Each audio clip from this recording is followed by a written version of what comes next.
Hello friends, ఇంకా ఇంట్లో పనులు అయిపోగానే టైలరింగ్ అయితే స్టార్ట్ చేసేసాను.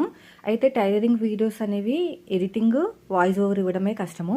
షూట్ చేయడం అనేది ఈజీయే, కానీ వ్లాగ్స్ మాత్రం షూట్ చేయడం కష్టము, ఎడిటింగ్ అవన్నీ కూడా ఈజీయే, అంటే టైలరింగ్తో కంపేర్ చేస్తే. సో ఇవి రెండింటిని బ్యాలెన్స్ చేసుకుంటూ మన ఇంట్లో పిల్లలు అదేవిధంగా ఫ్యామిలీని చూసుకుంటూ 4 డబ్బులు సంపాదించాలి అంటే మాత్రం మంచి మంచి టిప్స్ అయితే షేర్ చేస్తూ ఉంటాను. వ్లాగ్స్ ఛానల్ ఫాలో అవుతూ ఉండండి. ఒక సిస్టర్ అడిగారండి, మీరు ఎలాంటి ఐరన్ బాక్స్ వాడుతున్నారక్క, నాకు కొంచెం చెప్పరా డీటెయిల్స్ అని. నేను వాడుతున్న ఐరన్ బాక్స్ వచ్చేసి బజాజ్ ఎలక్ట్రానిక్ ఐరన్ అండి.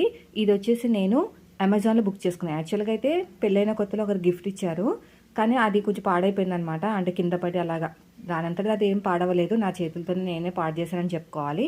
తర్వాత నేను సేమ్ ఇలాంటిదే కొనుక్కున్నాను. వేరేది మధ్యలో కొన్నాను, కానీ అది అసలు బాగాలేదు, కుదరలేదు నాకు ఐరన్ చేయడానికి. అందుకని చెప్పేసి నేను సేమ్ ఇలాంటిదే అమెజాన్లో బుక్ చేసుకున్నాను. మీరు కూడా బుక్ చేసుకోండి.